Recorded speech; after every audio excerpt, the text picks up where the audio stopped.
Hello दोस्तों, नमस्कार। हमारे चैनल स्टडी स्टार्ट में आप सभी लोगों का स्वागत है। आज हम सीटेट का पेपर सॉल्व करेंगे जो 4 फरवरी 2023 को हुआ था। यह पेपर फर्स्ट है कक्षा 1 से लेकर कक्षा 5 तक के लिए, प्राइमरी स्तर वालों के लिए। आज हम हिंदी के क्वेश्चन को सॉल्व करेंगे। ये भाषा फर्स्ट है।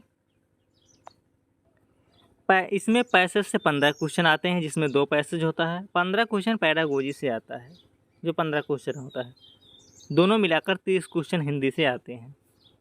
चलिए स्टार्ट करते हैं। पैसेज को बहुत ही ध्यानपूर्वक सुनिएगा। इसी पैसेज में आपको अभी जो प्रश्न पूछा जाएगा उसका उत्तर मिल जाएगा।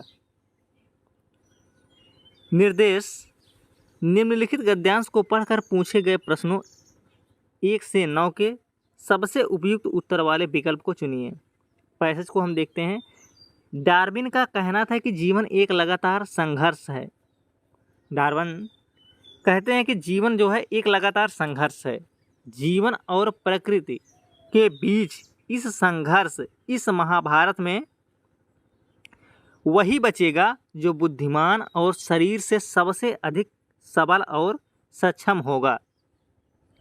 कमजोर धीरे धीरे नेस्तनाबूद हो जाएंगे। ये बात तो डार्विन साहब कह गए कि जीवन एक लगातार संघर्ष है। जीवन और प्रकृति के बीच इस संघर्ष में, इस महाभारत में वही बचेगा जो बुद्धिमान और शरीर से अधिक सबल और सक्षम होगा। कमजोर धीरे धीरे नेस्तनाबूद हो जाएंगे, मतलब मिट जाएंगे। अब आगे देखते हैं। वैज्ञानिक दृष्टिकोण की यह आधार मान्यता इस ईसाई विश्वास के विरुद्ध पड़ती है कि अंत में विनम्र और विनयशील ही बचेंगे। दोनों में अंतर है। डार्विन साहब वह यह कह गए कि जो बुद्धिमान और शरीर से अधिक सबल और सक्षम है वही बचेगा। अब वैज्ञानिक दृष्टिकोण से क्या बातें हो रही हैं, इसमें यह है कि अंत में विनम्र और विनयशील ही बचेंगे जब आपस में लड़ भिड़ कर समाप्त हो जाएंगे। मार्क्स ने भी जीवन को अमीर गरीब के बीच संघर्ष के रूप में ही देखा। वैज्ञानिक प्रगति की धारणा मूलतः यह मानकर चलती है कि संपूर्ण पृथ्वी आदमी के हाथों में सौंप दिया गया एक ऐसा अकूत खजाना है जिसे वह जैसे चाहे वैसे इस्तेमाल करने के लिए आज़ाद है। वह खुद भी इस खजाने का हिस्सा है, उसका एक छत्र मालिक नहीं। यह विवेक एक दूसरे की तरह की अनुभूति देता है। न केवल भारतीय बल्कि संपूर्ण पूर्वी विचारधारा में यह बोध व्याप्त दिखता है कि प्रकृति केवल भक्षक नहीं, रक्षक भी है। हमें उसके विरुद्ध नहीं, उसके साथ चलना है। वह पोषक है। मनुष्य ने कहीं ज़्यादा निरीह और कोमल प्राणियों की पालक। यह दंभ की मनुष्य से सर्वश्रेष्ठ प्राणी है, आत्मघाती है। पिछले 2 महायुद्धों में जो नेस्तनाबूद हुआ वह मनुष्य का यह मिथ्या दंभ की सर्वश्रेष्ठ होने का यह उन्माद आगे बढ़ता जाए तो किस सीमा तक पहुंच सकता है। क्वेश्चन नंबर फर्स्ट है पैसेज का। नेस्तनाबूद नेस्तनाबूद शब्द किस भाषा का है? नेस्तनाबूद जो है ये किस भाषा का है? Option number A Hindi, option number B Sanskrit, option number C Farsi, option number D Angrezi. ये है फारसी भाषा का शब्द। नेस्तनाबूद का मतलब होता है कि समूल नष्ट कर देना। पैसेज में यही बातें बताई थी कि डार्विन का कहना था कि जीवन एक लगातार संघर्ष है। जीव और प्रकृति के बीच इस संघर्ष, इस महाभारत में वही बचेगा जो बुद्धि और शरीर से सबसे अधिक सबल और सक्षम होगा। कमजोर धीरे धीरे नेस्तनाबूद हो जाएंगे। यह फारसी भाषा का शब्द है और इसका मतलब होता है समूल नष्ट। क्वेश्चन नंबर सेकंड है। अमीर गरीब में कौन सा समास है? ऑप्शन नंबर ए कर्मधारय, ऑप्शन नंबर बी द्वंद्व, ऑप्शन नंबर सी बहुव्रीहि, ऑप्शन नंबर डी तत्पुरुष। सही ऑप्शन है ऑप्शन नंबर बी द्वंद्व समास। अमीर और गरीब में द्वंद्व समास है। इसका विग्रह करेंगे तो अमीर और गरीब होता है। इसे माता और पिता में द्वंद्व समास होता है। द्वंद्व समास में दोनों पद प्रधान होते हैं, पूर्व पद उत्तर पद।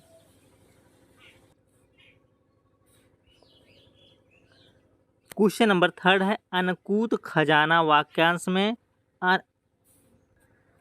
आकूत है। आकूत खजाना वाक्य में आकूत शब्द है।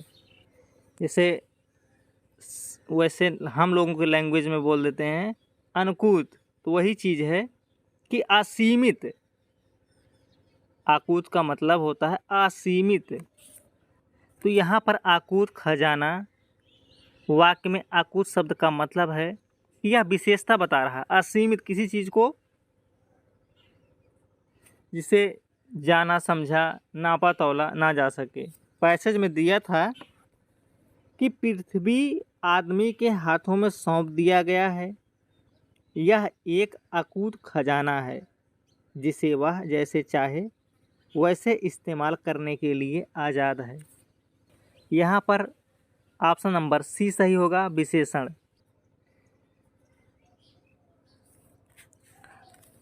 क्वेश्चन नंबर 4 है निरीह का प्राय है। ऑप्शन नंबर ए चालक, ऑप्शन नंबर बी चापलूस, ऑप्शन नंबर सी मजबूत, ऑप्शन नंबर डी बेचारा। निरीह का मतलब होता है बेचारा।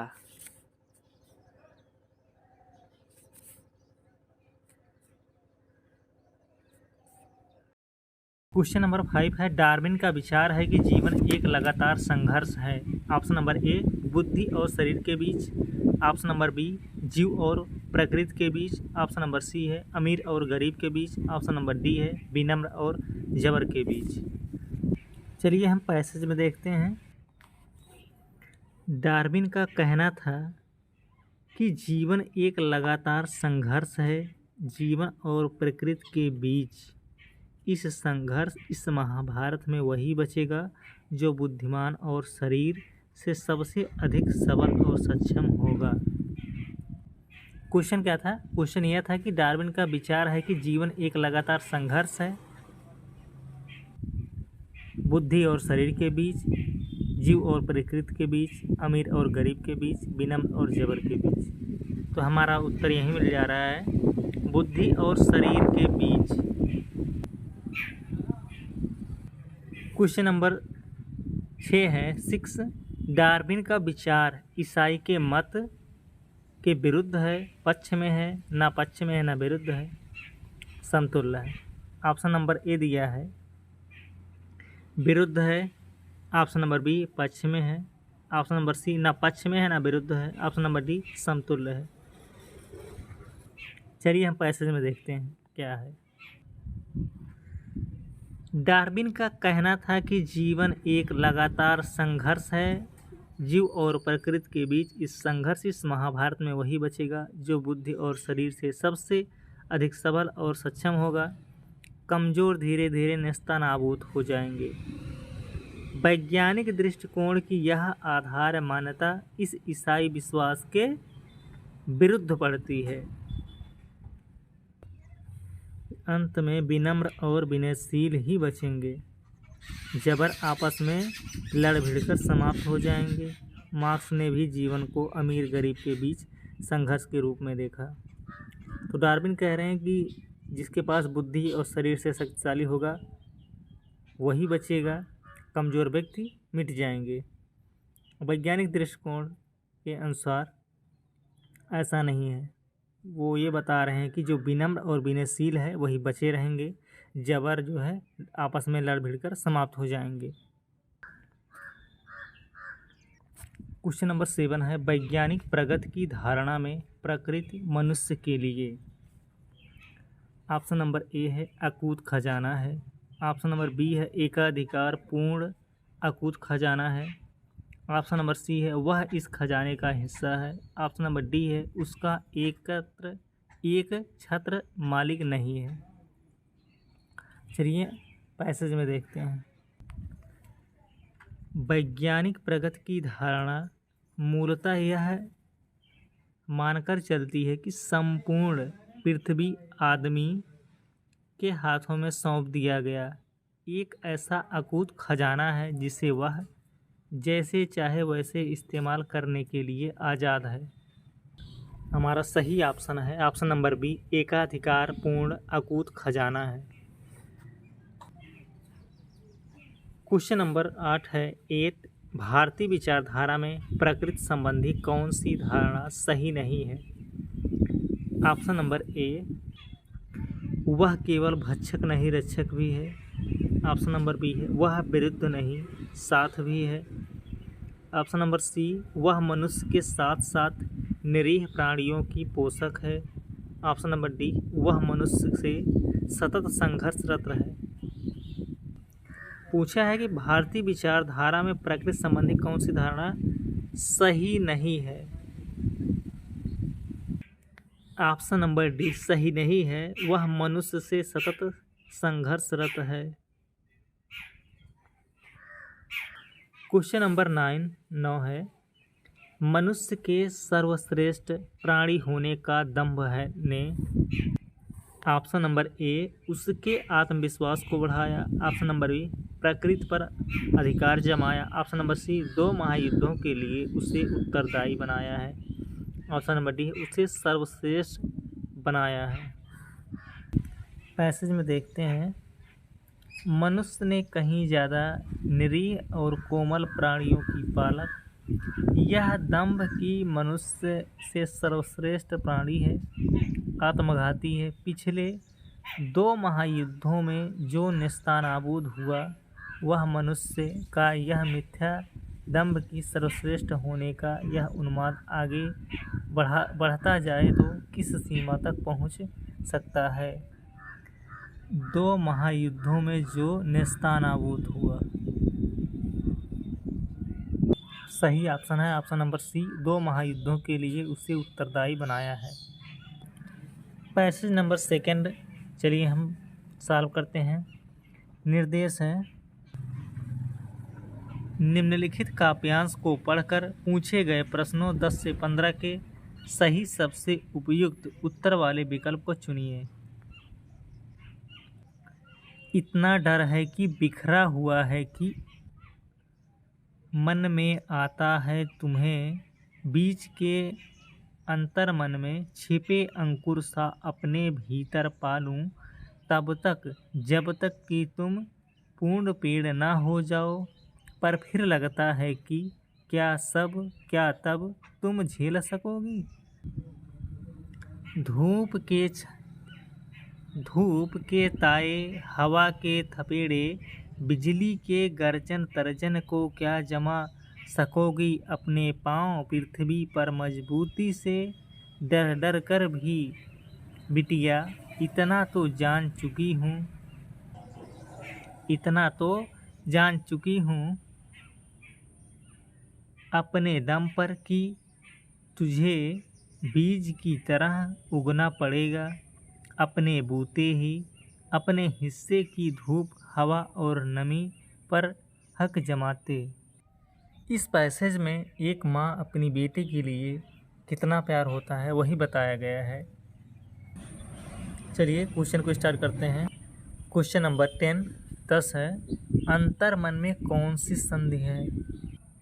ऑप्शन नंबर ए स्वर, ऑप्शन नंबर बी व्यंजन, ऑप्शन नंबर सी यड़, ऑप्शन नंबर डी विसर्ग। अंतर मन में विसर्ग संधि है। अगर इसका हम संधि विच्छेद करेंगे तो अंतः धन मन होता है।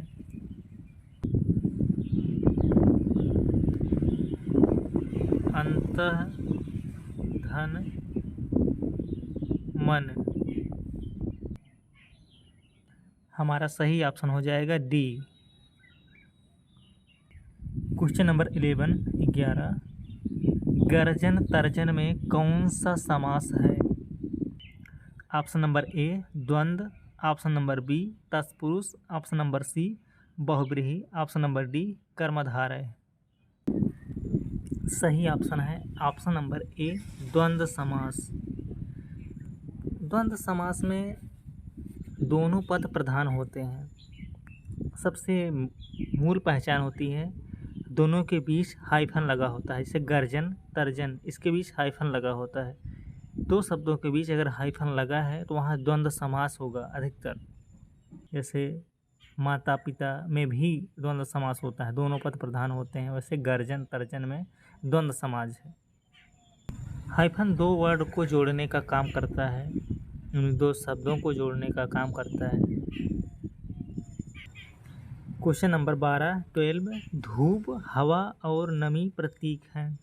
ऑप्शन नंबर ए आंधी तूफान की, ऑप्शन नंबर बी जीवन की मूलभूत आवश्यकताओं की, ऑप्शन नंबर सी वर्षा बाढ़ की, ऑप्शन नंबर डी प्राकृतिक आपदाओं की।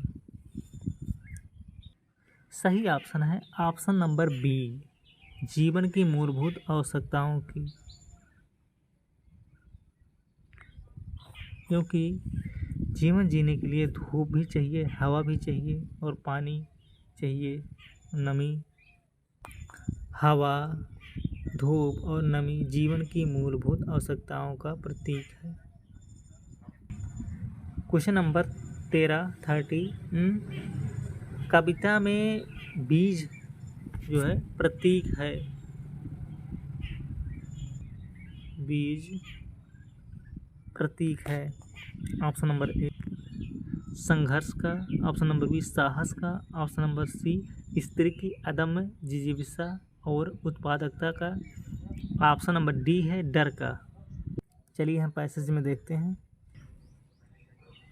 पैसेज में देखिए यहाँ अपने दम पर कि तुझे बीज की तरह उगना पड़ेगा, अपने बूते ही अपने हिस्से की धूप, हवा और नमी पर हक जमाते।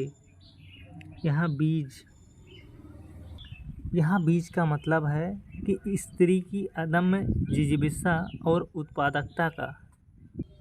ऑप्शन नंबर सी सही है, स्त्री की अदम्य जिज्ञासा और उत्पादकता का।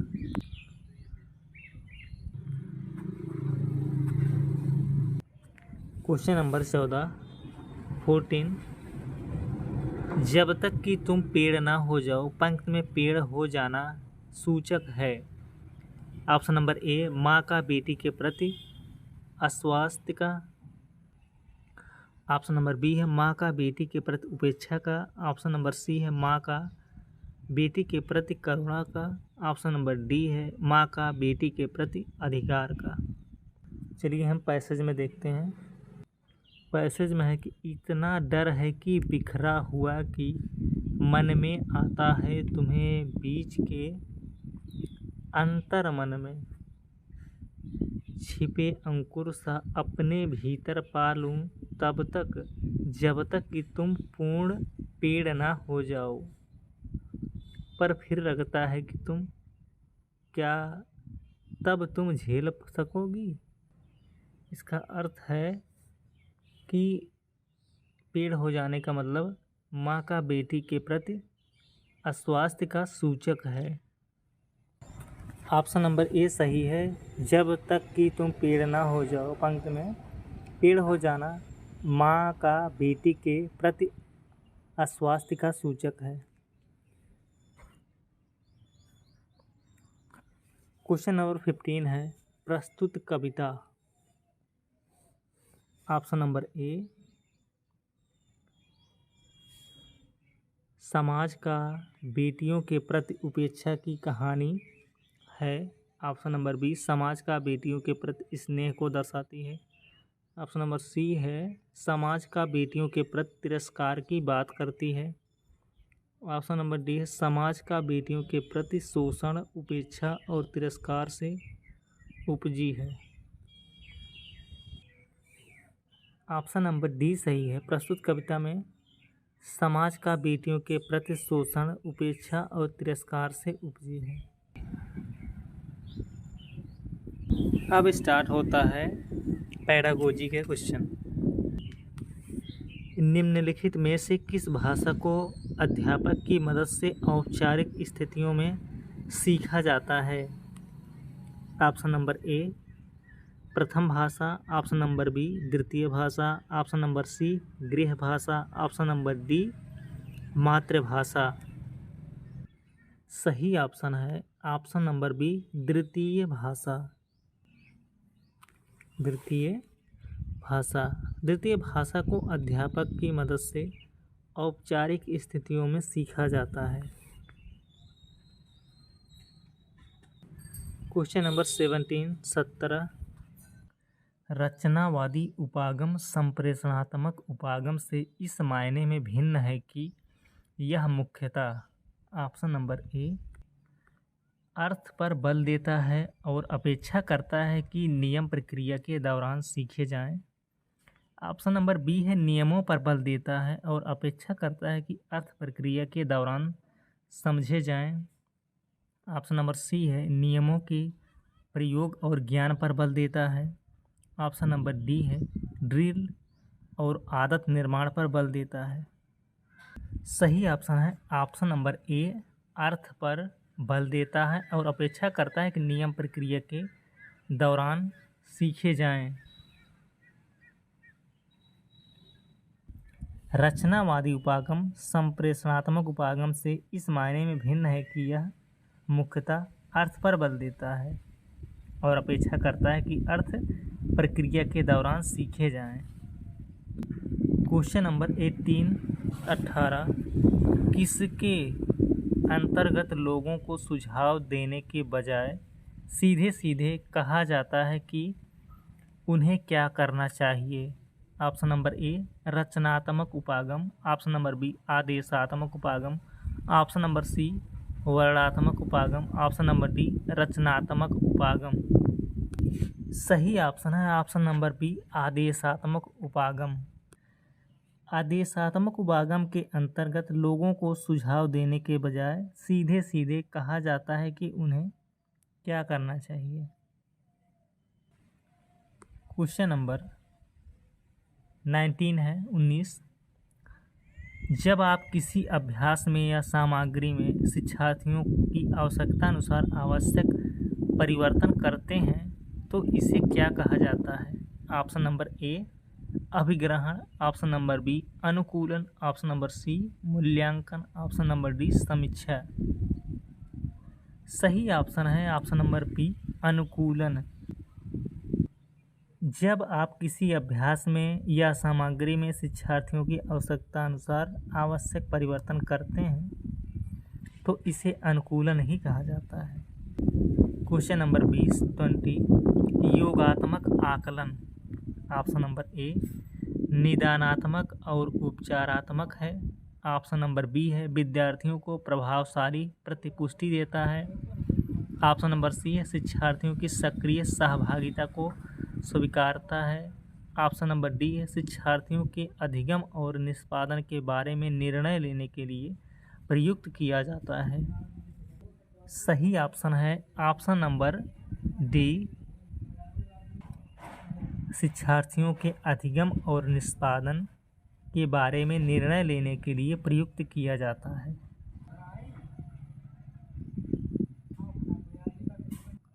क्वेश्चन नंबर 21 किस उपागम के अंतर्गत किसी बच्चे को कई शब्दों की वर्तनी गलत लिखने के बावजूद भी उसके समग्र भाषा प्रयोग के लिए अच्छे अंक दिए जाते हैं? ऑप्शन नंबर ए समग्र भाषा, ऑप्शन नंबर बी रचनावादी, ऑप्शन नंबर सी संप्रेषणात्मक, ऑप्शन नंबर डी व्यवहारवादी। सही ऑप्शन है ऑप्शन नंबर ए समग्र भाषा।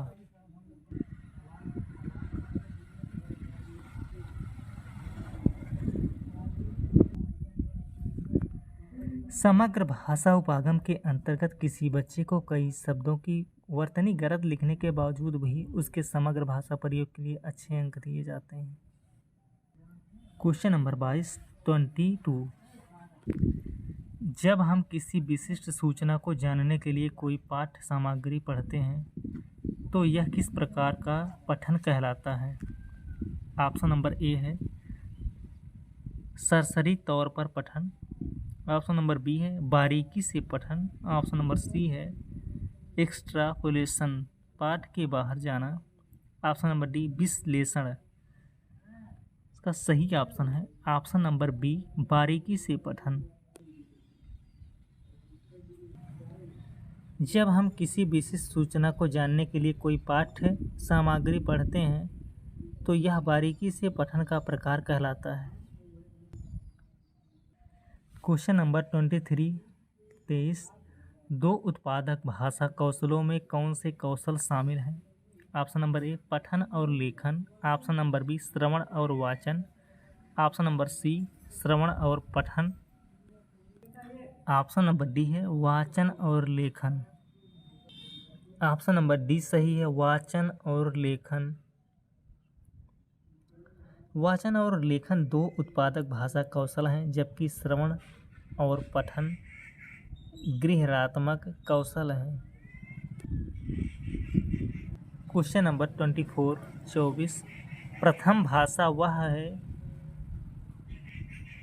भाषा वह भाषा है जो बच्चे ऑप्शन नंबर ए विशेष प्रयास करके अपने आसपास के परिवेश में अर्जित करते हैं।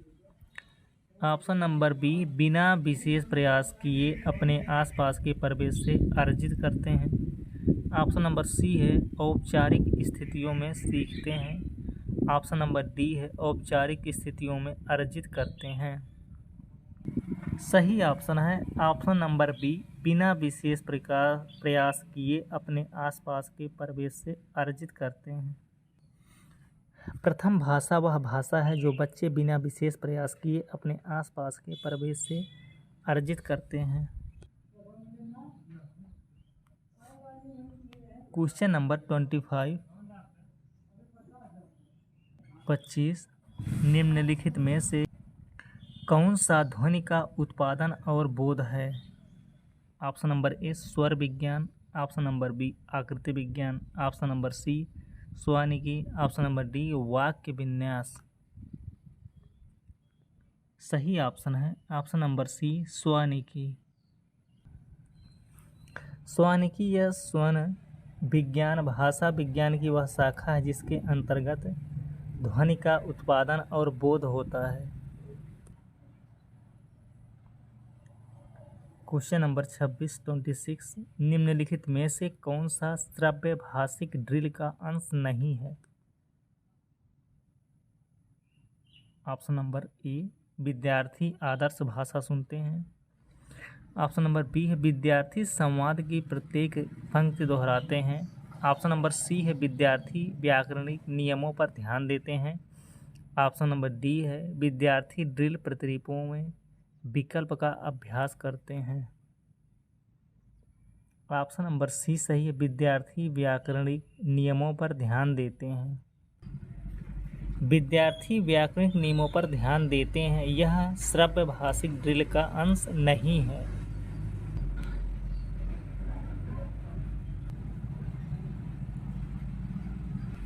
क्वेश्चन नंबर 27 निम्नलिखित में से कौन सा उपागम मुख्यतः प्रवाह को समुन्नत करता है?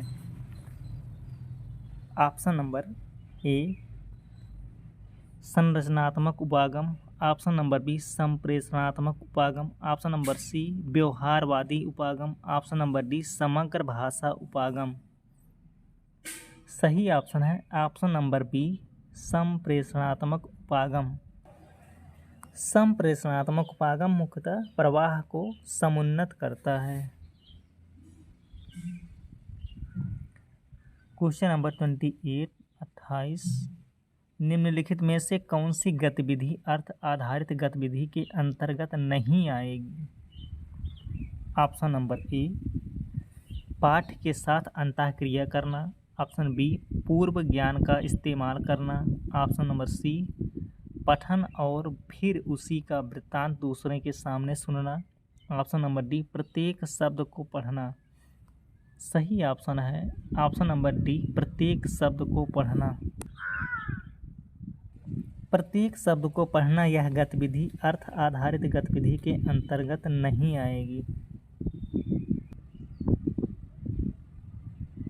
क्वेश्चन नंबर 29 29 अधिगम योजना के बारे में क्या सही है? ऑप्शन नंबर ए लचीलेपन का अभाव, ऑप्शन नंबर बी अध्यापक केंद्रित, ऑप्शन नंबर सी बाल केंद्रित, ऑप्शन नंबर डी एक ही तरीके पर आधारित।